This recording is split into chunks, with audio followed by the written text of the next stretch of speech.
Hola, bienvenidos a una nueva entrevista aquí en Nuevo Poder. Hoy tengo como invitado a un experto en temas que a todos interesa, sin distinción. La digitalización trajo también las fake news, los bots y también los trolls. Y por eso estoy conversando y voy a conversar con Marc Amorós. Es un periodista español, colega, creativo audiovisual, dirige programas y escribe historias.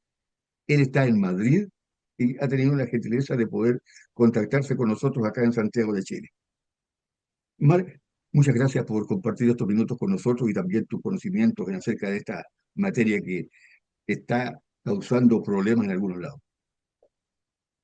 Un placer, muchas gracias. Mira, la primera pregunta.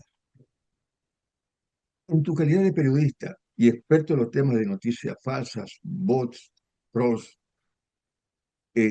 ¿cuán peligrosas son las fake news? Pues mira, fíjate, yo escribí un libro que titulé Las noticias falsas nos joden la vida, un poco para explicar por qué este fenómeno de la desinformación es peligroso para uno y para uno como individuo, digamos, y para la sociedad en general. Si empezamos por la esfera individual, mira, la desinformación pone en riesgo las decisiones que tomamos. Uno acude a la información para buscar, digamos, recursos que le ayuden a tomar la mejor decisión o la decisión que considera más acertada. Si uno a la información que acude, pues o no es confiable o directamente es una información adulterada o desinformante, pues es probable que la decisión que tome pues pueda verse, aun creyendo que pueda ser acertada, sea errónea.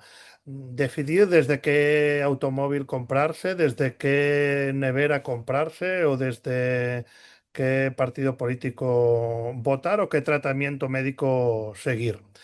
A nivel de sociedad, la desinformación mina la confianza no solo en el periodismo, sino que mina la confianza en las instituciones y mina la confianza en la comunidad académica y científica como investigadora de información confiable. Cuando la información ya no es confiable en nada y esa confianza queda minada, digamos que la evolución del diálogo democrático, constructivo, que ayude a las sociedades a entenderse, pues bueno, queda mermado y se pone en peligro porque entonces vamos a sociedades donde hay posiciones muy polarizadas que más que tender puentes para entenderse, lo que construyen son trenes para chocarse frontalmente a toda velocidad. Y eso pone en riesgo la convivencia a pequeña escala y pone en riesgo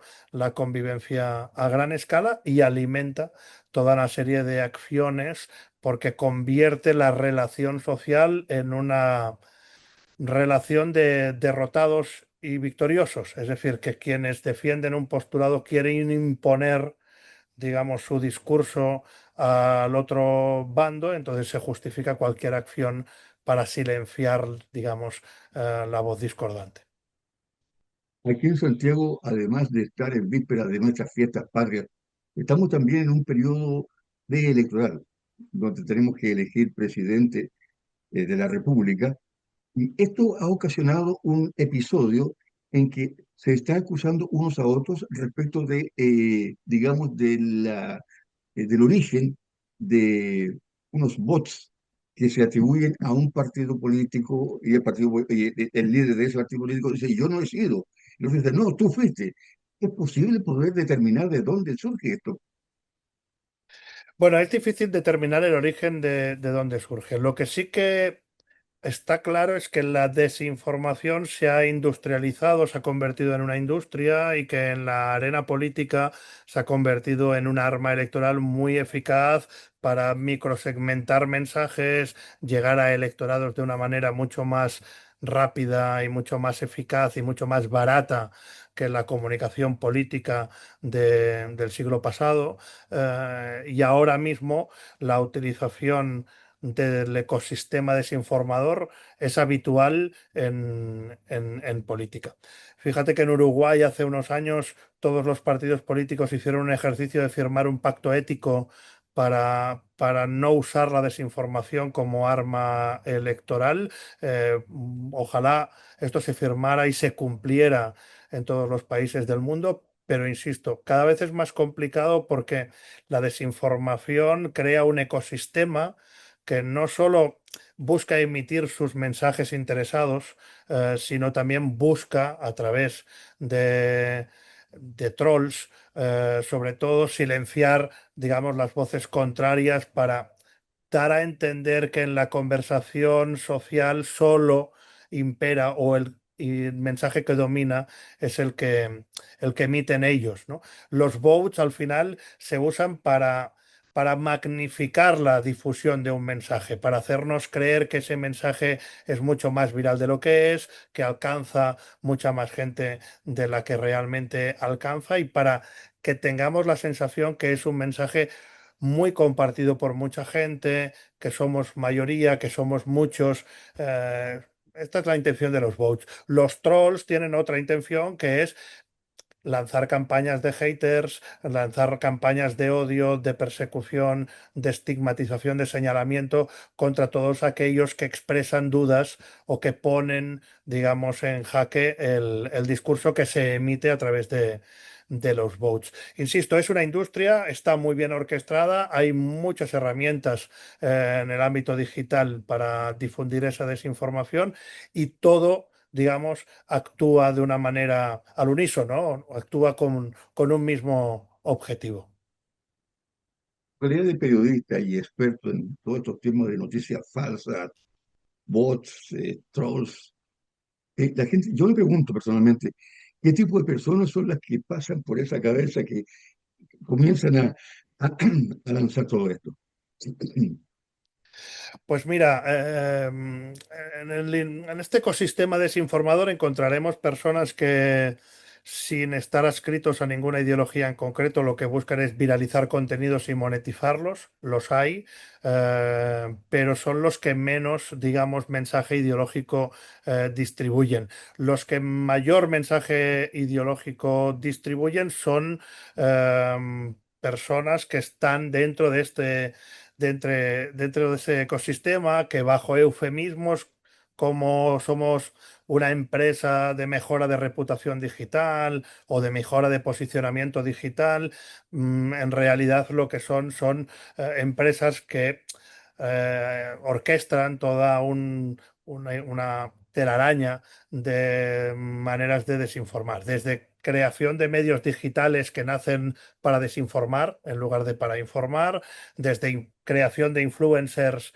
o patrocinio de influencers para que difundan esos mensajes ideológicos o simplemente creando una cantidad muy grande de desinformación que ponga en duda, digamos, la información que se tiene ahora mismo como veraz o como confiable. Esto funciona mucho dentro de la desinformación médica, ¿no? Sobre todo se crea un nuevo, digamos, lenguaje o una nueva manera de difundir ciertas evidencias médicas que son pseudociencias o pseudoevidencias que lo que buscan es, bueno, igualar la difusión de información del otro lado, del lado científico contrastado, verificado, para empezar a poner en duda. Cuando tú siembras, digamos, el virus de la duda, empiezas a erosionar la confianza en la información y ahí es donde tu desinformación tiene posibilidades de difundirse. Una noticia falsa, una fake news, puede llegar a alterar la vida o la sana convivencia de las personas en un país. Yo creo que sí, la desinformación al final es una gota malaya que va actuando sobre un individuo y también sobre una sociedad para influir en su manera de ver las cosas o en su manera de pensar. Este fenómeno en sociología se conoce como la ventana de Overton. Eh, la ventana de Overton es un sistema de medición de lo que es aceptable e inaceptable dentro de una sociedad. Entonces, poco a poco la desinformación lo que busca es mover esa ventana de Overton para que lo inaceptable empiece a ser discutible, para después poder pasar a ser aceptable, para después convertirse en dominante. Y la desinformación contribuye a esto. Es una gota malaya que actúa sobre la manera de ver la realidad y que moldea el pensamiento de la gente en una u otra dirección. Los grandes temas donde actúa la desinformación, que son sobre todo inmigración, papel de la mujer en la sociedad, cambio climático, valor de la medicina tradicional respecto a ciencias alternativas o a medicinas alternativas, estos grandes campos de batalla ideológicos que después en política son jugados por distintos partidos de una manera o de otra, acaban moldeando cómo la sociedad se ve a sí misma y cómo se enfrenta a estos retos globales. Y la desinformación lo que busca es ir cambiando la manera de ver estos desafíos en mucha gente para instalar un modelo de pensamiento que a lo mejor hace 5, 10, 15, 20 años en esa sociedad era algo inaceptable o discutible. Ahora bien, en el caso de líderes políticos, esto puede dañar su postura dentro del escenario político en general y más tarde esto se ve reflejado en encuestas. ¿Cómo funcionaría allí?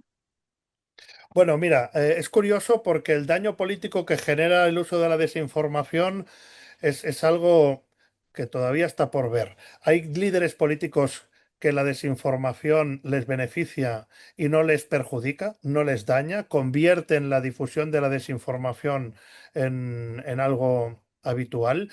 Para lograr esto o para conseguir esto es nunca aceptar que se ha mentido o nunca aceptar que se difunde desinformación, atacar toda aquella información que no es conveniente como fake news o tildarla de fake news o tildarla de desinformación y erigirse como garante de la verdad aún difundiendo desinformación. Y este es un patrón que desde Trump en Estados Unidos hasta otros mandatarios en el mundo hemos visto que se ha ido reproduciendo. Hay otros mandatarios que, digamos, este patrón no lo tienen tan intrínseco o no lo juegan, digamos, de una manera tan evidente y a lo mejor la difusión de la desinformación sí les pone en evidencia o sí les daña. ¿Por qué? Porque ellos hacen campaña a través de los valores, a través de la ética. Entonces, un líder político que fundamenta su prestigio en la honestidad, en la difusión de buena información, en la transparencia,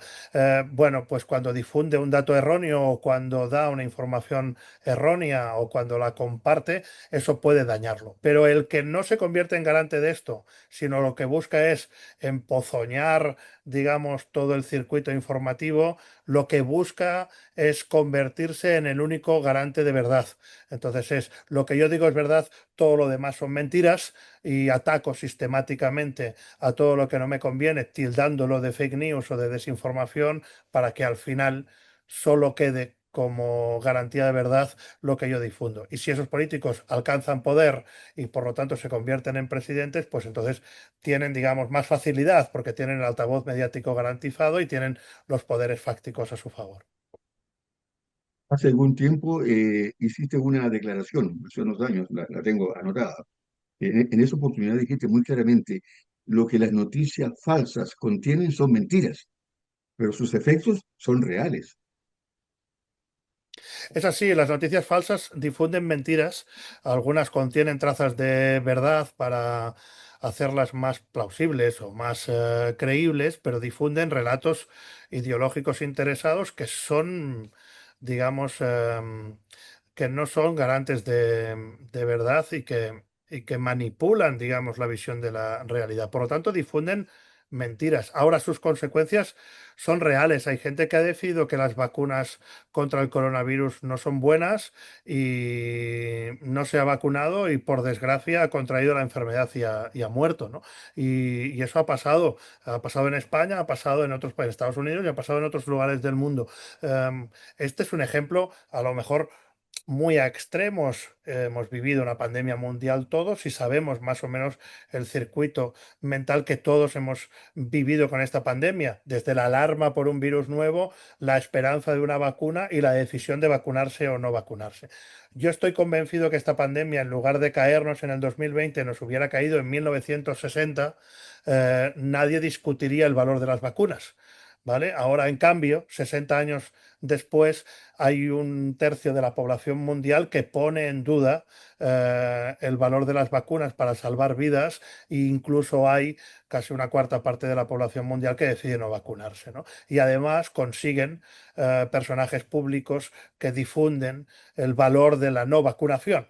Bueno, esto quiere decir que ha habido una desinformación que nos ha hecho cambiar la manera de ver, en este caso, un tratamiento médico, y que no solo se ha puesto en riesgo quien no se ha vacunado a sí mismo, sino que ha puesto en riesgo a toda la sociedad, porque si al final la solución a esto o la mejor solución es vacunarnos todos, si hay una parte de la población que no se vacuna, eso quiere decir que el virus sigue dañando y sigue cursando su camino. Marc Amorós, pregunta final. ¿Cuál es la fórmula para poder combatir las noticias falsas? Ojalá la tuviéramos, ojalá la supiera porque sería como la fórmula de la Coca-Cola. Habría que registrarla, patentarla, guardarla en una cámara secreta y difundirla en pequeños frascos, o en pequeñas píldoras o no sé cómo, y seguramente nos haríamos ricos, ¿no? La desinformación cada vez mejora, digamos, su difusión, es decir, que en cuanto la verificación de noticias pone en evidencia que esta es una de las maneras más habituales de difundir desinformación, ya inventan otra, porque lo que buscan siempre es que su mensaje tenga alcance, ¿no? Ahora tenemos otro elemento muy novedoso, que es la inteligencia artificial y el uso que se hace de la inteligencia artificial para la difusión de desinformación.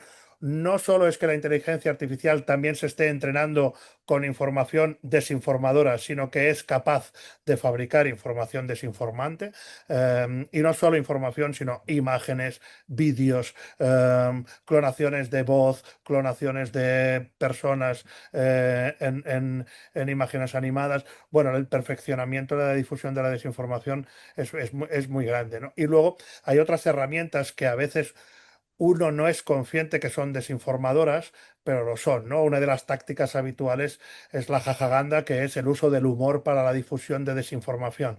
Es cuando, es cuando Donald Trump, por ejemplo, difunde un vídeo muy loco de la nueva Gaza y él se hace una estatua de oro y se pone en una hamaca con Netanyahu tomando un cóctel en una piscina de un supuesto resort en el que se va a convertir Gaza. Todo esto hace mucha gracia, hay gente que lo puede ver muy simpático. Bueno, el uso del humor para difundir desinformación es una de las técnicas. Por lo tanto, la desinformación siempre encuentra nuevas fórmulas.